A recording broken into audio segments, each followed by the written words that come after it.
Coming up next on the Jeff Crilley Show, you're going to meet the founder of the Dallas Dream Team. It can best be described as Shark Tank meets the nonprofit world. Her incredible story just ahead.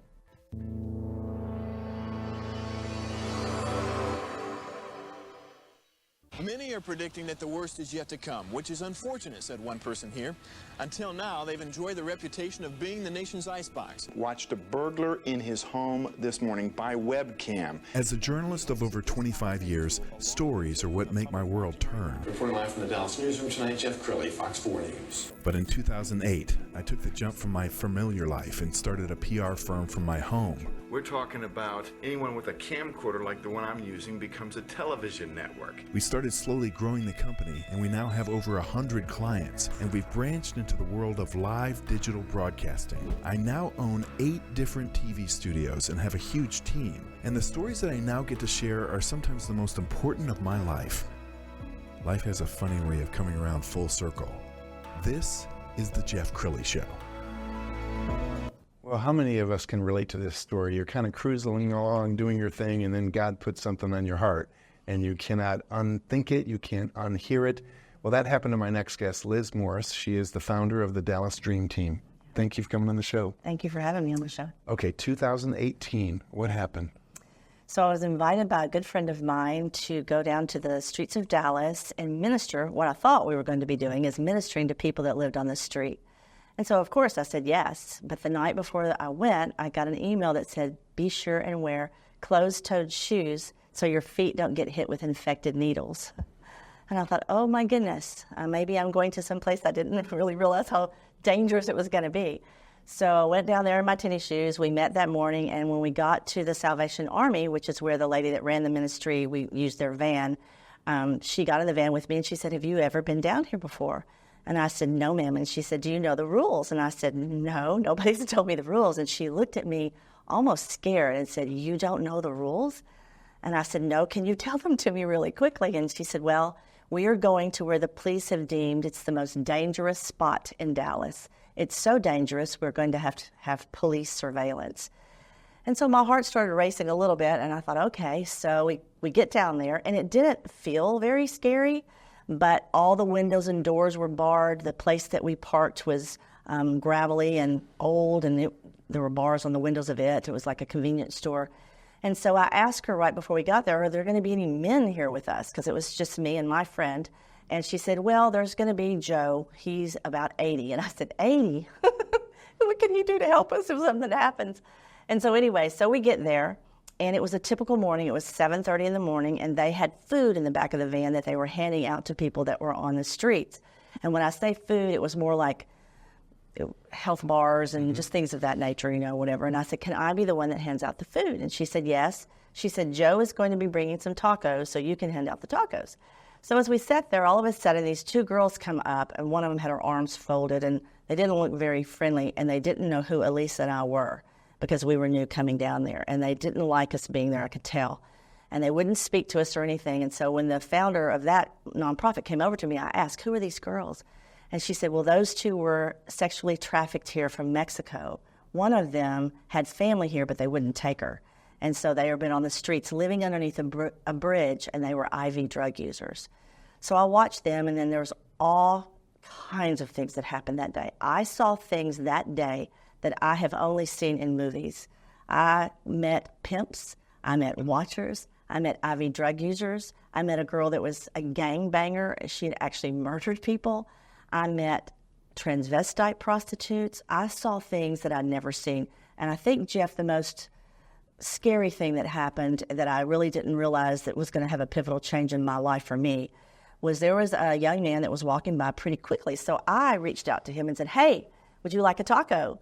And so he said, hold on just a minute, I have to go get one of my girls. So I knew at that moment he was a pimp, and I was about to meet a young prostitute. So he comes back about 15 minutes later, and he said to me, he had her on his arm, holding her really tight, like, you're not going to rescue her.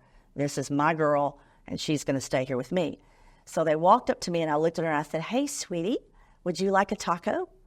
And I kid you, as God is my witness, she maybe was 19 years old, and her eyes rolled back in her head rolled down, she rolled back up and looked at me with this lifeless look in her eyes, and she said, yes, ma'am, I'm hungry.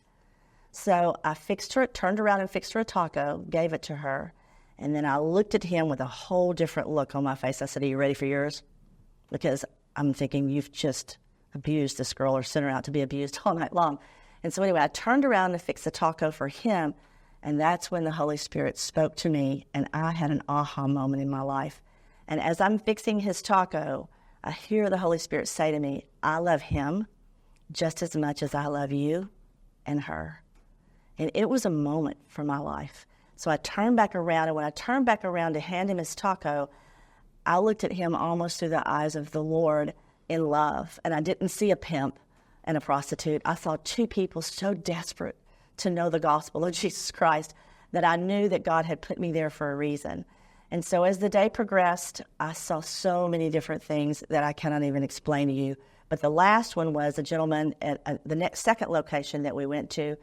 And it was in a little safer place, but it was still kind of in a bad part of town.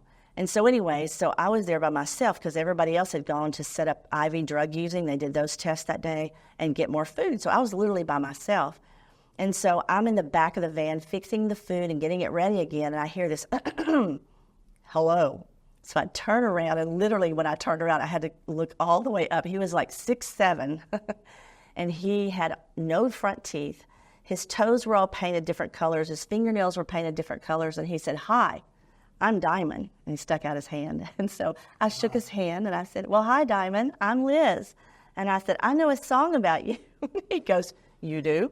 And I said, "Rihanna song, she shines like a diamond." And I did like that. And he was so funny. He goes, "I know that song." And so he stood by me the whole time I was there. I was his safety person, when we were there, because I related to him. And then after him, a young man came up, and this was the gentleman that broke my heart. He was there only because, and a lot of them at the first location were on heroin, so my mind was thinking a lot of these are on heroin too. But this guy was normal. He looked like Jamie Foxx. He was a good-looking guy. He could have dubbed for him in the movie. And he came up to me, and I sat down on the curb after we gave them their food, and I said, "Why are you here on the streets?" Because they were sleeping under an 18-wheeler bed. And he said, "Well, I just couldn't lick it this time." And I said, "Lick what? Heroin or something?" I said, "Some drug." And he looked at me like I was crazy. He goes, "No." He said, "Pornography." Wow. And I thought, oh my gosh, I've never thought about pornography putting somebody on the street. But he was so obsessed with it. And we were actually next to a pornography theater where people went in to watch movies.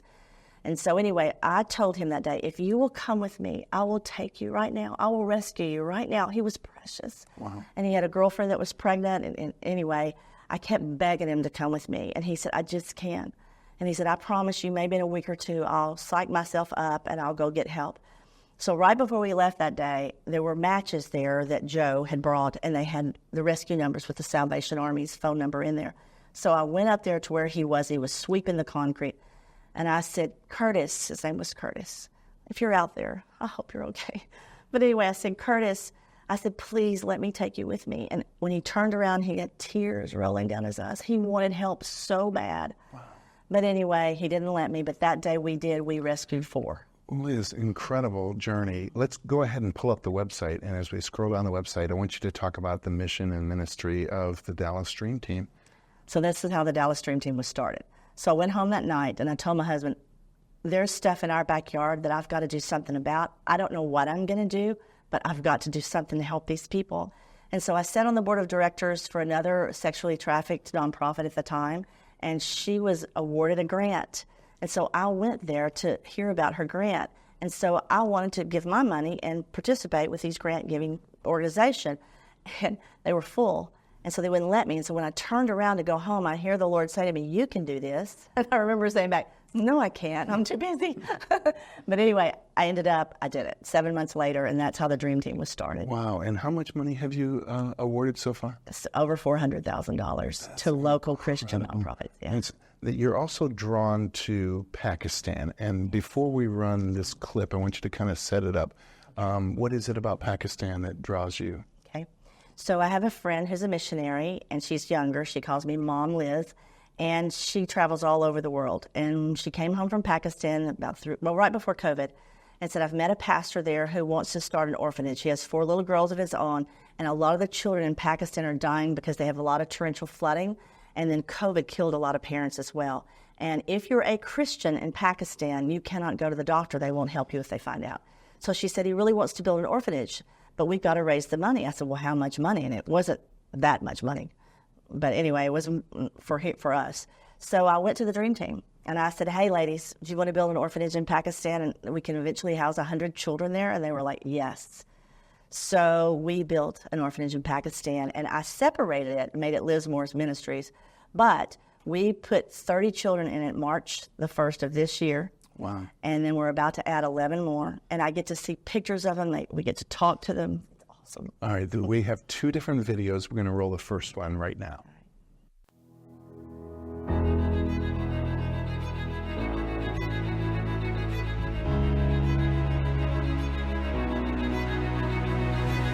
There is a hope in their eyes. It isn't always clear where it comes from, but it's there. Gawahi Hope Center is looking after many children. It provides the best childcare facility. They are learning how to read and write.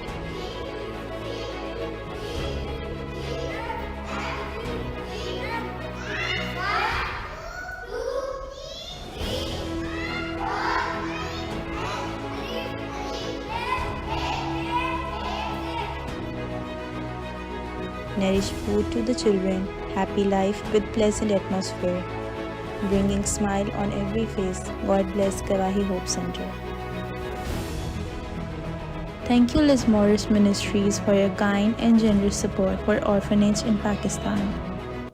Liz, what I love the most is that this has really become an international ministry for you. Yes. That is so cool. We're going to have another video here, but I want to set the stage. So the kids just, not just learning, but being able to play and have fun. And I mean, talk about the situation that they find themselves in as orphans. So when Sophia first went there to visit them, she had to take food because they had no food. They would literally eat out of trash cans and drink water out of really dirty water. And they were struggling and crying. And in Pakistan, they all dressed really vibrant. So they looked like they were okay because the clothes are so vibrant, but they weren't. And they were all shoeless. And so when she got there, she showed a video. She took a video and she was feeding them. And they were just grabbing the food like soup or oatmeal with their hands and crying. And she can speak Urdu. I cannot. I got to talk to them online. But she was speaking to them about Jesus and just about love, and told them that they were special and they were loved, and they didn't want to leave her. And so we kept telling them, we're going to provide a place for you. It's coming soon. Hold on, you know. And so now that we've gotten them in there, several of them were actually killed before we got them in there because the little girls there get raped and thrown into fields like they're just a piece of trash. Oh, no. And there are more little boys than there are little girls, but we're trying to rescue as many as we can. So that's the condition it was in. Let's go ahead and roll the second tape.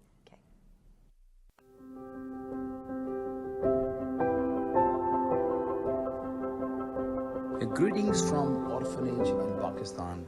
Thank you, Liz Morris Ministries and all the partners of Liz Morris Ministries. You can see the children are living at the orphanage. They are playing, they are happy, they are having good food, and they are rejoicing safely here at the orphanage. Thank you for your kind and generous support.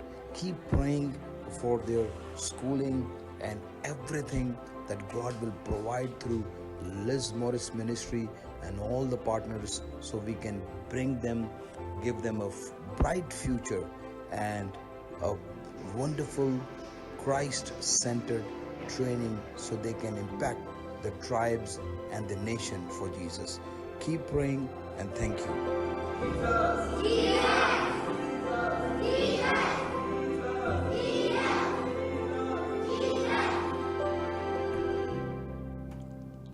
All right, Liz, what does that do to your heart to watch that? Makes me want to cry every time I see it.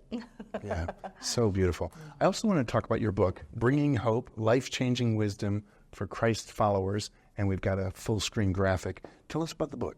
So I went to the Dallas Dream Team and I said, okay, ladies, we all have so many life experiences that we can teach others through if we put a devotional together. And so it was like pulling teeth to get 100 ladies to all write a devotional, but most of them did. But the most precious part about this book is one of the nonprofits that we helped. I'm going to say the name. Is that okay? Sure. It's called Bonton Farms, and they are in South Dallas. And one of the executive directors there, when we went to take a tour, when we took the ladies from the Dream Team, his daughter was there, and her name is 7. And at the time, she was 10, and she found out that we were going to write a devotional book. And she came up to me and she said, "Can I write a devotional for your book?" And I said, "Absolutely." So if you go online and you order this, you have to read her devotional because it sounds as good as all the older ladies that wrote the rest of the devotionals. Wow. This is so sweet. In the final 2 minutes, what are some closing thoughts? I mean, is there a call to action? Do you need donations? So how we get membership is that we just ask people to come on board. And you can become an ambassador for $500 a year or a hero for $1,000 a year. And it's just a one-time thing, or you can pay monthly on the Dream Team's website. And then we all pool our money together. We have a grant committee that vets all these nonprofits. We choose 4. They come to us and speak to us, and then we go out and visit those 4. And then we vote, and then we choose the one, but we always surprise the other 3 with some type of monetary blessing. So, wow. Yeah. I am so impressed with you, Liz. Thank you for sharing your wisdom and your heart with my viewers. We're going to end with the website, which is, of course, the DallasDreamTeam.com. The great Liz Morris. Thanks for coming on the show. Thank you very much. You bet. That's it for now. We'll see you next time.